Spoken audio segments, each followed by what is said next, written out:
Aujourd'hui, c'est mon anniversaire. J'ai 28 ans US. Mes parents sont partis au cinéma. Mon papa m'a fait un feu pour que je passe une belle soirée d'anniversaire. J'ai mon verre de vin. Je dois filmer et je ne veux pas quitter mon feu. Vous voyez donc, bienvenue dans mon bilan lecture du mois de février devant Feu de foyer. Allô, allô, c'est Karine de Mon Coin Lecture et comme je vous l'ai dit en intro, je vais vous faire aujourd'hui mon bilan lecture du mois de février. On est le 4 mars, donc je suis pas trop en retard. Par contre, comme mon bilan de janvier est même pas encore publié ni même monté, quand est-ce que ça va paraître, c'est une autre histoire. Donc, comme d'habitude, avec mes bilans, on va commencer par un peu de statistiques. J'aime les statistiques. Ensuite de ça, on va passer au roman dont je vous ai parlé ou dont je vais vous parler dans d'autres vidéos. Et ensuite, un petit bilan des lectures que j'ai fait en février et dont je ne crois pas que je vais vous parler ailleurs. On finit comme d'habitude par les graphiques. Je devrais dire par le graphique parce que cette fois-ci, je n'en ai lu qu'un seul. Alors, c'est parti. Avant que le verre de vin soit trop avancé, on y va. Non, mais quelle idée j'ai eu de m'asseoir sur mes talons. Je vais avoir tellement mal aux pieds, là, ça va être l'enfer. Fait que si vous me voyez baisser tantôt, c'est parce que je me suis tannée. Donc, côté statistique, j'ai quand même pas mal moins lu en février qu'en janvier. J'ai lu 12 ouvrages, dont un graphique. Et ça fait, je vous dis, un total de 4710 pages, ce qui est un peu moins que ma moyenne. C'était pas si évident en termes de lecture au mois de février. J'ai eu du bon, j'ai eu du moins bon, bref, c'était variable. J'étais fatiguée aussi, j'ai fait beaucoup de temps supplémentaire. Ceci explique cela. Je sais, j'ai pas à me justifier, mais je peux pas faire autrement. Par contre, de façon globale, si je regarde la moyenne des notes que j'ai données sur 5, c'est 3,63, ce qui est quand même une bonne moyenne. Si on se rappelle que pour moi, un 3, c'est j'ai bien aimé, un 4, c'est j'ai beaucoup aimé, puis un 5, ça arrive presque jamais. Il va en avoir en mars, par exemple. Mais c'est bien rare que je mets un 5 tout de suite. Puis quand je le mets tout de suite, des fois, je le descends un petit peu après. C'est quand on arrive en bas de 3 que c'est un peu bof-bof. Si on regarde comment c'est distribué, on réalise qu'il y a quand même plus de la moitié de mes lectures qui sont des 4 étoiles et plus et qu'il y a un quart de ce qui reste, en fait non, la moitié de ce qui reste, mais un quart du total, qui sont quand même des 3,5 étoiles, ce qui veut dire que c'est quand même bien. J'ai eu un bon mois de lecture, là, quand même. En fait, c'était moins bon que janvier, mais c'était bon quand même. Qu'ai-je lu maintenant durant ce mois de février? J'ai lu quand même assez peu de BD. 75% de mes lectures étaient des romans adultes, un peu de young adult. Pas mal toujours ça, hein? C'est pas mal toujours plus d'adultes que je lis. Si on regarde les genres littéraires, j'ai 40% de littérature générale, un 30% de fantasy fantastique et un 20% de polar et thrillers.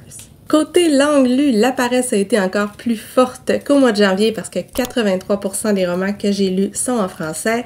Le reste est en anglais. J'ai commencé un petit peu en espagnol, mais je l'ai pas fini, fait que je vais le compter en mars, si je finis. Ensuite, côté provenance géographique. Un peu de québécois, beaucoup d'américains, beaucoup de français aussi, du moins de littérature européenne écrite en français, un roman qui vient d'Océanie, un autre qui vient d'Asie, un de Pologne, ça fait quand même pas mal le tour. Je suis comme pas tant diversifiée, hein? C'est rough mon affaire. Et finalement, côté diversité, représentation, il y a tellement rien là, que je vous le montre même pas, ok? C'est gênant. Il fait chaud là! Au secours! Moi qui gèle tout le temps puis qui dit qu'il va être bien en enfer, là, ça va, là, c'est comme correct. Je vous disais donc que j'avais lu 12 ouvrages et là-dedans, je réalise qu'il y en a 3 dont je vous ai parlé dans l'autre vidéo. En fait, j'avais filmé mon bilan de janvier genre le 5 février. Puis j'avais parlé dedans de ceux que j'avais lus en début février, mais en fait, je n'avais pas parlé, j'avais dit que j'en parlais ailleurs. Donc, début février, j'ai lu Le Coupeur de roseaux de Tanizaki. J'ai également terminé Sillage de Joanne Richoux. Et ce sont 2 ouvrages dont je vous ai parlé dans la vidéo où je lis les favoris des booktubers français. J'avais aussi terminé la deuxième moitié de Justicière de Brandon Sanderson, mais j'avais choisi de vous en parler tout d'un bout dans mon bilan de janvier. Donc, je reviendrai pas là-dessus ici, mais c'était bon, là! C'était bon. Si on y va avec les romans dont je ne vous parlerai pas parce qu'ils vont faire partie de futures vidéos, il y a donc ici A Study in Drowning de Ava Reed que j'ai lu pour une vidéo que vous devriez voir d'ici un mois peut-être. Ouais, d'ici un mois. C'est un roman gothique un peu fantastique, mais c'est une romantasy en fait. C'est l'histoire d'une jeune fille qui tripe sur un écrivain qui se voit offrir l'opportunité d'aller redesigner son manoir qui tombe en ruine. On est carrément dans le gothique, mais elle va découvrir que peut-être qu'il y avait des choses à cacher, cet auteur-là. Peut-être qu'il n'était pas si top que ça. Pour savoir ce que j'en ai pensé, il va falloir regarder l'autre vidéo. Ensuite, pour cette même vidéo, j'ai lu de Benjamin Stevenson, tous les membres de ma famille ont déjà tué quelqu'un. Everyone in my family has killed someone. Si vous voulez quelque chose qui est un mix entre Agatha Christie, Sur la montagne, mais de nos jours, avec un narrateur qui brise le quatrième mur sans cesse. En fait, non, il n'a pas construit le quatrième mur, il nous parle sans arrêt. Et comme sa job, lui, c'est de dire aux autres comment écrire des romans policiers, ben ça peut être assez drôle. Donc, je vous en parle aussi dans une autre vidéo. Et finalement, pour encore une autre vidéo qui devrait sortir d'ici la fin de l'année, celle-là, j'ai lu Du thé pour les fantômes, c'est de Chris Vuklicevic. Et là, je pense qu'on est ici dans le réalisme magique. C'est une histoire de sororité, c'est poétique à souhait. Ce sont deux sœurs qui ont des pouvoirs différents. Une qui est une sorcière, l'autre qui est une passeuse de fantômes. Elles ne se parlent plus depuis 30 ans et ça a l'air sweet, sweet, sweet. Mais quand on creuse un peu, on réalise que leur enfance, ça a vraiment pas été si sweet que ça. Et il va arriver un événement qui vont faire qu'ils vont se reparler à travers une tasse de thé, sinon c'est pas drôle. Et ils vont aller à la rencontre de leur mère, la rencontre de leurs ancêtres, essayer de comprendre pourquoi ils ont une enfance comme ça. Tu paraît-tu que j'ai aimé ça? Je devrais pas vous le dire, hein, je devrais vous garder la surprise, mais oui, j'ai aimé ça. J'ai aimé ça. Et on a également Les naufragés du Wager, en tout cas, qui est une non-fiction dont je vais vous parler également plus tard. C'est une histoire vraie, en fait, c'est une histoire vraie qui a été romancée. Ça raconte l'histoire d'un naufrage d'une goélette anglaise au 18e siècle. Il voulait passer le Cap Horn, il voulait attraper le trésor des Espagnols, mais il va avoir un naufrage. Et ce qui est particulier, c'est que plusieurs vont s'en sortir, mais ils ne reviendront pas en Angleterre en même temps. Que s'est-il passé? Y a-t-il eu une mutinerie? Bref, c'était passionnant. Je vous en parle davantage dans la prochaine vidéo. Puis là, je réalise que mes stats, ils n'ont pas rapport. En fait, j'ai lu 2 non-fictions. J'aurais dû vérifier. En fait, je vais vous écrire c'est quoi les vrais chiffres ou refaire les tableaux. En tout cas, je vais vous avoir dit n'importe quoi. Excusez. Et là, j'ai de la misère, là. Je vais avoir vraiment de la misère à pas refilmer, mais il fait trop chaud. Bon, je suis de retour. Je suis allée me chercher un petit coussin pour mes genoux et un refil de vin. Et si vous avez bien compté, il me reste à vous parler 4 romans et une bande dessinée. Ça devrait pas être trop long. On va prier pour que ça soit pas trop long. Mes pieds et mes chevilles prient fort fort pour que ça soit pas trop long. Si vous me suivez un peu, vous savez que j'aime énormément Serge Chalandon et vous ne serez pas surpris de voir que j'ai lu L'Enragé cette année. Dans ce roman-là, même si on reste dans l'historique, Chalandon il va s'éloigner de son histoire à lui et il va aller ailleurs. Il va nous amener à Belle-Île-en-Mer dans les années 30 où il y avait à ce moment-là une prison pour enfants. J'avais entendu parler des prisons pour enfants, mais j'avais pas réalisé à quel point la population était disparate. Il y avait des petits caïds, il y avait des gens qui étaient juste orphelins, des jeunes qui avaient fait un coup plate puis qui ont eu personne pour les récupérer après. Bref, il y en avait de toutes les sortes et c'était horrible ce qui se passait là-dedans. C'était la maltraitance avec un grand M. Il était à la merci de tout et n'importe quoi et c'est pas étonnant qu'il soit devenu enragé. Le personnage qu'on va suivre, il s'appelle Jules Bonneau. Ouais, comme l'autre, mais ça s'écrit pas pareil. Sa mère est décédée, il a été laissé à ses grands-parents qui n'en demandaient clairement pas tant parce que à la première occasion, ils disent « Hey, c'est un petit criminel, c'est de la graine de vaurien. » Aller en prison dès qu'ils en ont l'occasion. Et dans cette colonie pénitentiaire, il va devenir le fameux enragé, il va devenir extrêmement en colère. Et un jour, pendant la révolte des enfants en 1934, il va se sauver et c'est le seul qu'on n'attrapera pas. Et il y a des gens qui vont s'en occuper, qui vont l'aider un peu, qui vont tendre la main. Sauf que quand on est à ce point brisé, à ce point blessé, à ce point endurci, c'est extrêmement difficile d'accepter les mains qui se tendent et ça va qui se tentent. Les mains qui se tentent, oui, les mains font une tente. Non, les mains qui se tendent. Il va y avoir quand même des moments d'explosion, il va y avoir des réactions qui sont pas cool, des réactions qui font peur et qui, s'il était tombé sur quelqu'un d'autre, auraient pu avoir des conséquences beaucoup plus lourdes. Bref, à long terme, à moyen terme, on va voir ce jeune garçon-là qui va peut-être accepter de serrer une main aussi rude que la sienne. Je vous dis pas quand, je vous dis pas comment, je vous dis pas exactement ce qui va se passer. Mais ce que j'ai aimé dans cette histoire-là, c'est que l'évolution du personnage est extrêmement réaliste. Il fait un bout de chemin, mais il reste lui-même, il reste avec ses blessures, avec ses gouffres en dedans de lui, qui font que ça sera jamais simple malgré tout. On a la plume toujours assez directe de Chalandon que j'aime énormément. On croise un certain Jacques qui va dénoncer en poésie. Et ce qui est surtout épouvantable dans ça, c'est l'attitude des villageois qui partent à la chasse aux enfants suite à l'évasion. C'est épouvantable, épouvantable. Et là, on lit ça, puis on est là. Ah, mais mon Dieu, ça vient nous chercher quand on pense que c'est des petits crotons, là. Bref, OK, il y en a qui c'est des crotons un peu durs, mais il y en a qui avaient pas d'affaire là. C'est un roman qui est dur, c'est un roman qui est touchant, que je recommande. Si vous aimez l'auteur, allez-y. C'est un bon cru, j'ai aimé ça. On continue maintenant avec Humus de Gaspard Koenig. Est-ce que c'était pour moi? Mais tellement pas. Sauf qu'il était dans la sélection pour le prix des libraires du Québec qui va avoir lieu en mai et je veux tous les lire comme d'habitude et je les lirai pas tous aussi comme d'habitude, mais celui-là au moins ça va être fait. Ça parle d'écologie, d'agriculture et de vers de terre. Moi, là, je connais zéro dans tout ça, ok? Je vais absolument pas me prononcer sur la valeur de ce qui est annoncé là-dedans parce qu'on pourrait me passer n'importe quelle théorie fumeuse. Je n'y connais strictement rien. Et même si ça paraît pas tout le temps, je suis quand même un peu éco-anxieuse et je stresse un peu. Donc, en train de parler de tout ça, de l'avenir de l'agriculture, de l'importance des vers de terre, sinon la terre va mourir, non, c'est pas vrai, j'exagère. C'était comme pas pour moi. Et en fait, toute la première partie où il est question de ça, ça aurait pu durer 40 pages, ça m'aurait suffi. J'ai trouvé la première partie très très longue. En fait, on a affaire à deux personnages principaux qui viennent d'horizons complètement différents. On a un garçon de nulle part qui arrive en agriculture, mais ses parents, eux, ils sont un peu nomades. Il n'a jamais eu beaucoup de sous, il a été habitué de vivre avec rien. Et on a un autre garçon, Arthur, qui lui est né dans une bonne famille bourgeoise, qui va être fasciné par l'autre garçon qui s'appelle Kevin et qui vont former un lien intense lors d'une conférence sur les vers de terre. Il n'y a rien qui les rassemble, ces deux jeunes garçons-là, mais ils vont devenir amis, ils vont s'impliquer dans des projets et malgré tout, leurs chemins vont vraiment partir dans deux sens très très différents, mais toujours en lien avec les vers de terre. Notre jeune Bobo, qui s'en veut un peu, va essayer de récupérer la terre familiale pour vivre de l'agriculture biologique avec vers de terre. Il va se heurter à la réalité, pauvre gars, mais pauvre gars. Kevin, lui, dans toute sa naïveté, va prendre l'ascenseur social et il va peut-être se cracher, mais il va se faire avoir, il va se ramasser dans quelque chose qui est tellement gros, il a eu une bonne idée, mais c'est devenu énorme. Ça va prendre toutes sortes de directions. Bref, on va voir comment ces beaux idéaux-là vont se heurter au réel. J'ai bien aimé l'écriture sans la trouver nécessairement spéciale ou poétique ou très très particulière. Plus ça allait, plus j'aimais ma lecture et à la fin ça va déraper. Puis quand ça dérape là ça commence à être bon. Puis j'aurais aimé que ça dérape encore plus correct que ça ou que ça dérape plus tôt. En fait, surtout que ça dérape plus tôt.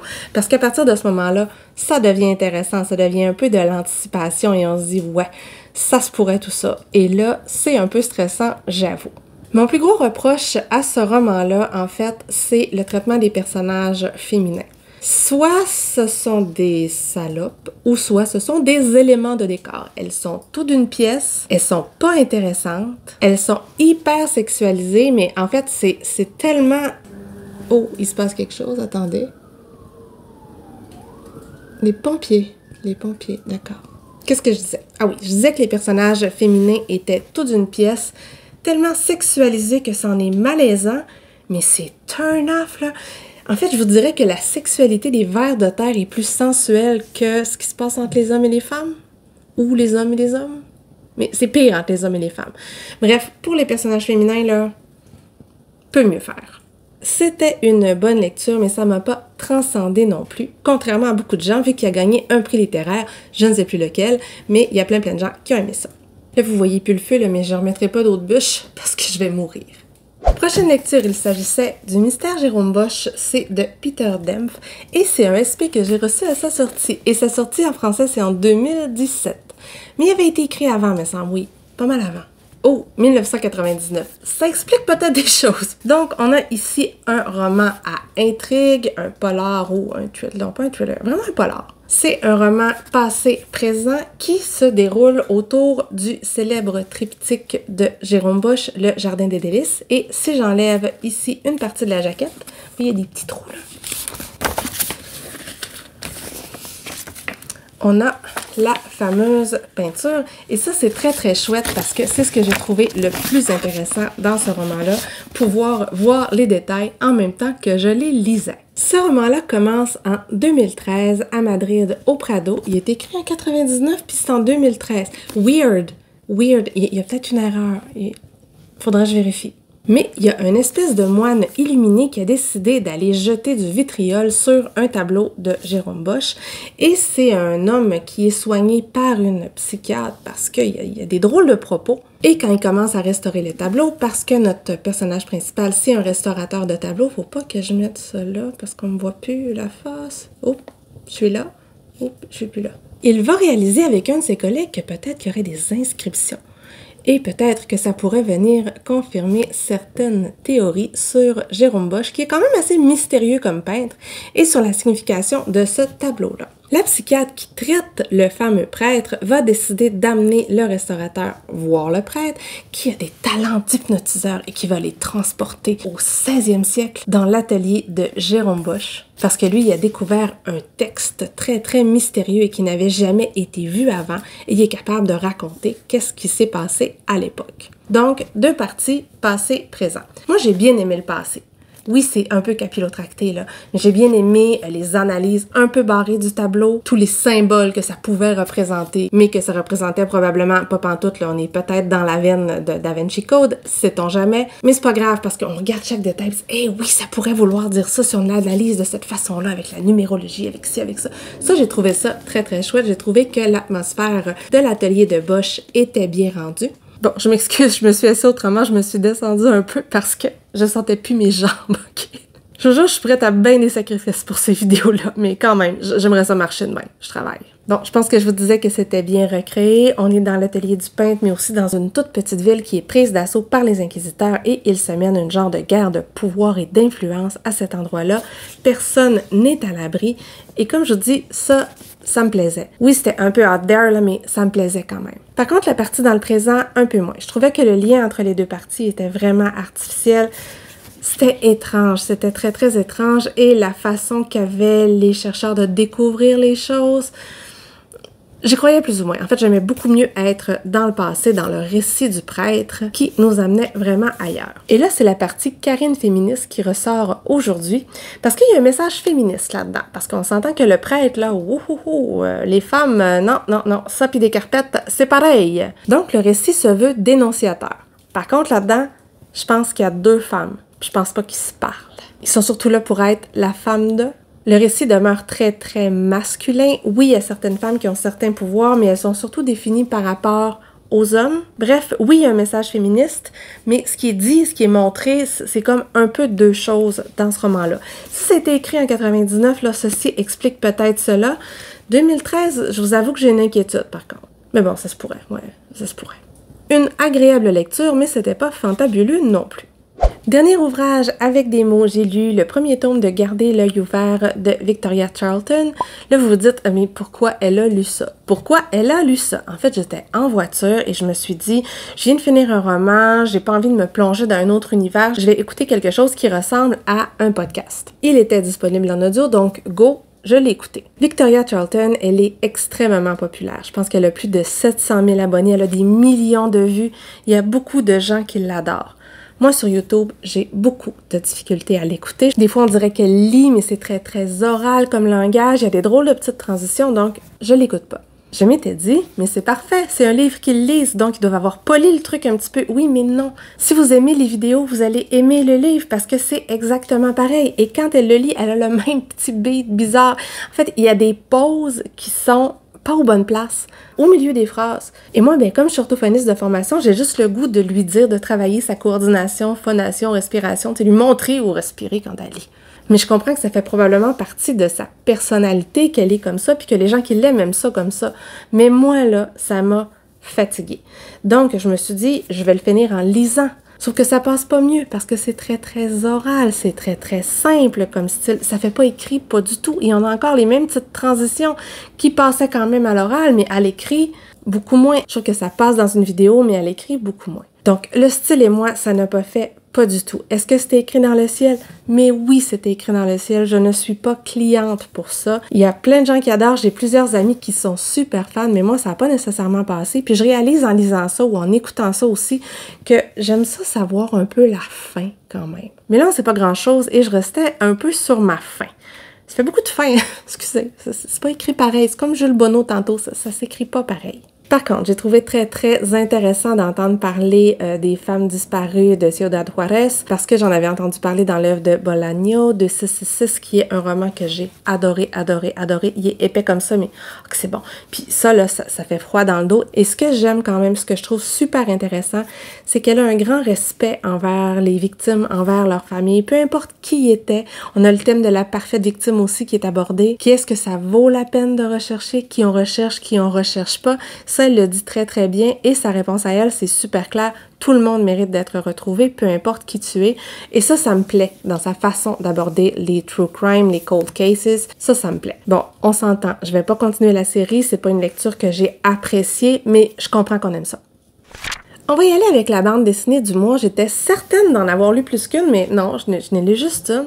J'ai pas participé à tous les rendez-vous de la BD, mais non. Et que c'est mal. Bref, la seule bande dessinée que j'ai lue, il s'agit de... Oh, faut pas que je renverse mon verre de vin. Monica, qui est de Daniel Clowes. Il a gagné le prix à Angoulême. C'est pour ça que je voulais le lire, parce qu'au départ, je vous avoue que le graphisme ne me tente pas tant. Et après l'avoir lu, j'aime pas tant non plus. Donc, si on regarde à l'intérieur, là, on a des couleurs qui sont très flashy. Ça peut ressembler à ça ici. Ou comme ça. Et moi, c'est vraiment pas un style de graphique que j'aime tant que ça. Ça ressemble un peu au pulp des années 70, puis autant j'aime bien quand je lis de ce genre de trucs-là, mais là, des années 70, plus 60 même, plus 60. Bref, j'ai aucune culture bande dessinée, et je pense que c'est pour ça qu'en fait, j'ai pas tant accroché à ce roman-là.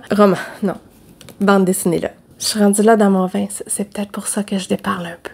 C'est une bande dessinée qui passe ou qui casse. Je connais des gens qui ont adoré et d'autres qui, comme moi, sont complètement passés à côté, qui ont été plus ou moins intéressés par l'histoire du personnage principal, Monica, qui aurait pu être hyper intéressante. Parce que la quête de soi, c'est une jeune fille qui avait une mère un peu hippie. Sa mère l'a laissée un jour chez ses grands-parents et elle passait sa vie à la chercher de façon, ma foi, particulière et elle va se ramasser dans des situations très étranges. En fait, c'est une femme qui a été blessée par tout ça et qui essaie de se reconstruire d'une façon ou d'une autre, malgré l'absence de sa mère, malgré le fait qu'elle ne sait pas qui est son père. Toute cette partie-là, si j'enlève tout le reste, ça, c'est intéressant. Mais on sent qu'il y a un autre travail très artistique, un hommage aux bandes dessinées du temps, aux trucs un peu plus fantasy, fantastique.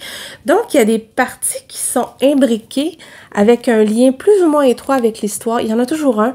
J'ai l'impression que c'est un hommage à toutes les bandes dessinées qui ont fait ce que Daniel Clowes est maintenant comme dessinateur, comme BDiste. Mais moi, je les ai comme pas tant compris. Tu sais, j'ai l'impression que j'ai vu le chemin qu'il souhaitait me faire prendre, mais que j'ai pas été capable de le suivre dans ce chemin-là parce qu'il me manquait des balises, il me manquait des références. Alors, à chaque fois, ça me sortait du récit, j'avais de la difficulté à revenir dans ça et je l'ai fermé puis je me sentais vraiment conne, genre...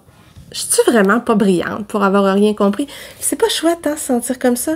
C'est pas cool. J'aime pas.